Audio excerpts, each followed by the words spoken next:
大家好，这里是密西根中文广播电视台，我是 Chiatovich. This is the D Chinese Radio and Television Network. I'm your host, Joshua Chiatovich, and this is the China News Roundup for the week of December 2nd, 2017. We start with this from China Daily. President Xi Jinping, in a telephone conversation late Wednesday, told his U.S. counterpart, Donald Trump, that denuclearizing the Korean Peninsula, maintaining international nuclear non-proliferation, and preserving peace and stability in Northeast Asia are China's unwavering goals. Meanwhile, the DPRK's Korean Central Television reported the country successfully test-fired a newly developed intercontinental ballistic missile early Wednesday morning. President Trump expressed that the U.S. highly values China's important role in solving the nuclear issue and is willing to enhance our coordination and communication with China in search of solutions to the problem. President Xi has called on both sides to maintain close coordination and communications. In a further sign of the importance placed on the China-U.S. relationship, former President Obama visited China this week, where he was also received by President Xi. President Xi spoke highly of the work former President Obama did for the two nations' relationship during his time in office. For his part, President Obama spoke of the need for China and the U.S. to remain close allies for the benefit of not only our nations, but also the world. It is an unusual occurrence that a current president and former president of different political parties would make state visits to the same nation so close to one another, and further demonstrates just how important the U.S. views our current relationship with China. President Trump visited China 2 weeks prior. Morgan Stanley has revised its forecast on China's GDP growth as it believes ongoing reforms, including excess capacity cuts, are improving the quality and structure of the economy. It is predicted the economy will expand by 6.8% year-on-year in 2017, up from a previous forecast of 6.6%, and by 6.5% in the next year, also better than the 6.4% initial projection. Robin Xing, chief China economist with Morgan Stanley, highlighted robust consumption and improving private investment during a press briefing Wednesday. Consumption upgrades in third and fourth tier cities, along with services in the new economy, will continue to create jobs and drive growth incomes, Xing said. Meanwhile, despite a slowing public sector, private firms have become more active in making investments, with a larger share investing in high-tech industries. China is weaning itself from reliance on investment in commodities and infrastructure, and turning to the tertiary sector and consumption to sustain growth momentum.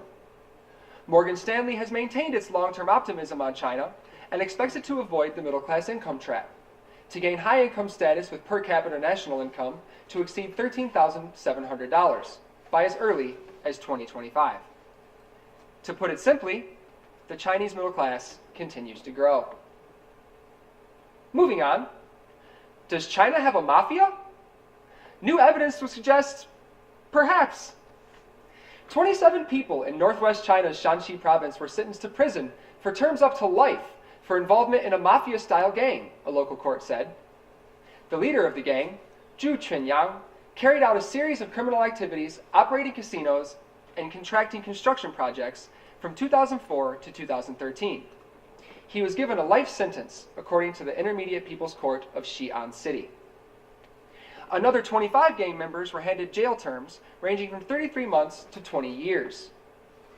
The court found members of the gang had committed a series of crimes, including 4 cases of assault causing serious injuries to 2 people and minor injuries to 7, 11 provocation cases causing enormous losses, 3 robberies with illegal gains of over 370,000 yuan, or $55,900, 3 unlawful detentions, 1 extortion, and the destruction of 0.85 hectares of farmland. Is this a peek at the seedy underbelly of a nation, or an aberration in an otherwise organized crime-free country? That question remains unclear. Up next, sex. A topic that has remained taboo in China for centuries is finally being addressed. Speaking on Monday in Beijing at the 3rd National Conference on China Youth AIDS Prevention and Education, Zhang Yinjuan, director of the AIDS Prevention Education Project for Chinese Youth, said half of China's 13 million annual abortion cases involve women under 25 years old. Additionally, HIV/AIDS has expanded among young people in the past 5 years, with 35% annual growth in new cases in the 18 to 25 age group. The answer to these issues, according to Zhang? Mandatory sex education classes in primary school. Currently, only 2 universities in China, Chengdu University in Sichuan province and Capital Normal University in Beijing, offer sex education, and only as a minor course. There are no primary schools that offer the course as a part of their curriculum.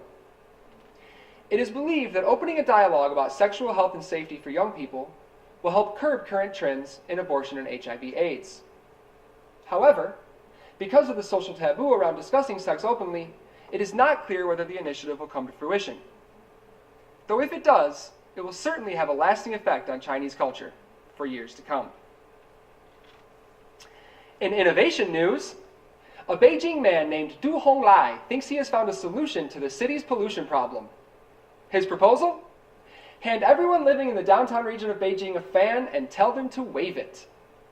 Du theorizes if 15 million people all wave a fan in the same direction for over an hour, the air that occupies a space 40 meters high, 20 kilometers long, and 20 kilometers wide, roughly the area of downtown Beijing, will be expelled 68 kilometers away.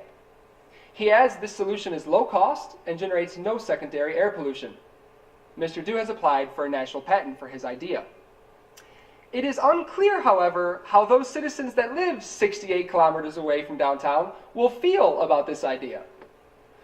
Though one thing is clear, if there is any country on Earth that can organize 15 million people waving a fan in the same direction at the exact same time, it's China. Finally, a piece of news that is sure to interest anyone who has lived in or even visited China as a tourist. This week, President Xi has called for a revolution, specifically a toilet revolution. The aim is to improve the lives of people living in rural areas, as well as increasing domestic tourism. As of October, the country had replaced or upgraded 68,000 toilets and has plans for 64,000 more by 2020. Xi has stated publicly that cleanliness and comfort are staples of a civilized society, and in no place is that more important than in the restroom. Speaking for those of us who have lived in China, I believe this is one initiative we can all get behind.